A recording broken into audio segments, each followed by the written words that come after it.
আমরা তো বিএনপিকে ওই পথে যেতে দিতে পারি না যেই পথে আগের সরকারটা গিয়েছিল, আওয়ামী লীগ।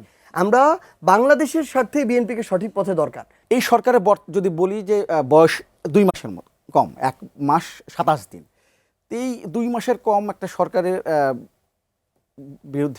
বিরোধী যখন বলছে যে আন্দোলনের কথা বলছে, আমি যে ভাষাগুলো যদি বলি যে প্রয়োজনে জীবন দিয়ে দিব, গুলি করলে গুলির সামনে বুক পেতে দিব, আপনাদের নেতারাই বলছেন, পরিস্থিতি কি আসলে এতটাই খারাপ?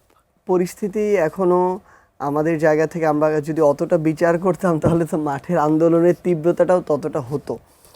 আমরাও মনে করি যে একটা রাজনৈতিক দল যখন ক্ষমতায় আসে অন্তত 6 মাস তাদেরকে একটা সময় অবজার্ভ করা উচিত আমাদের জায়গা থেকে।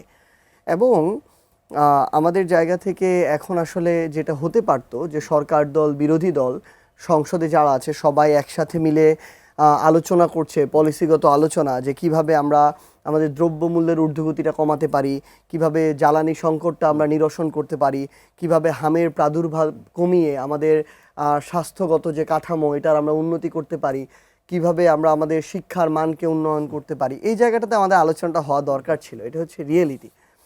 কিন্তু দুঃখজনক হলেও সত্য, আমরা এমন কিছু বিষয়গুলো নিয়ে আলোচনা করছি যেগুলো নিয়ে আজকে থেকে 20-25 বছর আগেও আলোচনা হয়েছে, যেগুলো নিয়ে 2001 থেকে 6 সালে আলোচনা হয়েছে, যেগুলো নিয়ে 2009 থেকে 24 সাল পর্যন্ত আলোচনা হয়েছে, যেগুলো নিয়ে 24 থেকে 26 পর্যন্ত অন্তর্বর্তীকালীন সরকারের সময় আলোচনা হয়েছে এবং একটা ড্রাফট হয়েছে, এবং যেগুলো নিয়ে নতুন করে অভ্যুত্থান পরবর্তী নির্বাচিত সরকার বিএনপি সময়েও আমরা আলোচনা করছি। কারণটা কি?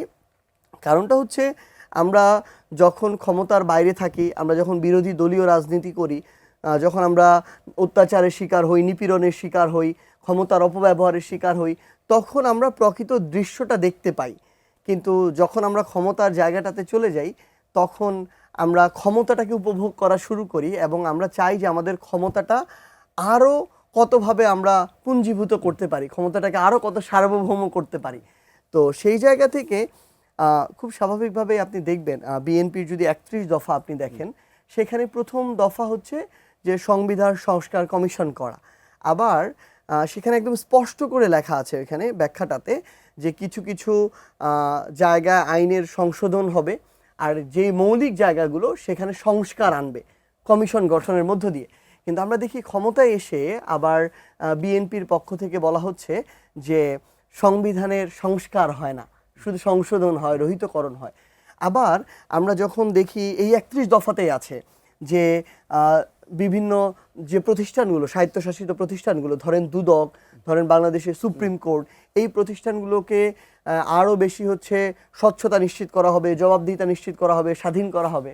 আবার আমরা যখন এই বিএনপি সরকারের সময় দেখি যারা সবচেয়ে জুলুমের শিকার ছিল, তারা এসে 133টা অধ্যাদেশের মধ্যে 20টা অধ্যাদেশ বাতিল করে। ওই 20টা অধ্যাদেশ যেগুলো বাকি 113টার চেয়েও ইন্ডিভিজুয়াল ইম্পর্টেন্সের জায়গা থেকে অনেক বেশি ইম্পর্টেন্ট, এবং যেগুলো একটা রাষ্ট্রের কাঠামো বা সিস্টেমটাকে আমরা যে জায়গায় প্রত্যাশা করি ওই জায়গায় নিয়ে যাওয়ার জন্য সবচেয়ে গুরুত্বপূর্ণ ভূমিকা পালন করে। তো যেটা হয় আসলে আমরা যখন দেখি শুরুতে এসেই ধরেন আলাদা বিচার বিভাগের যে আলাদা নিম্ন আদালতের সচিবালয় সেটা, কিংবা বিচারণীয় প্রক্রিয়া, গুম কমিশন, দুদক কমিশন, কিংবা হচ্ছে মানবাধিকার কমিশন, এই গুরুত্বপূর্ণ সংস্কারগুলো যখন বিএনপি রহিত করে দেয়, বাতিল করে দেয়, তখন এটা আমাদের আকাঙ্ক্ষার জায়গায় অনেক বড় ধাক্কা দেয়। এই জন্য আমরা মনে করি যে বাংলাদেশের আগামী রাজনীতির জন্য বিএনপির দরকার আছে, এবং আমরা এটাও মনে করি বাংলাদেশে একটা স্থিতিশীল সরকার দরকার আছে। তাহলে আমরা তো বিএনপিকে ওই পথে যেতে দিতে পারি না যেই পথে আগের সরকারটা গিয়েছিল, আওয়ামী লীগ। আমরা বাংলাদেশের স্বার্থে বিএনপিকে সঠিক পথে দরকার। তো সেই জন্য বিরোধী দল হিসেবে এটা আমাদের অবশ্যই দায়িত্বের জায়গা যে আমরা তাদেরকে চোখে আঙুল দিয়ে দেখিয়ে দিব যে কোন জিনিসটা তারা করা উচিত হচ্ছে না, কোন জিনিসটা তাদের এখনই করা দরকার।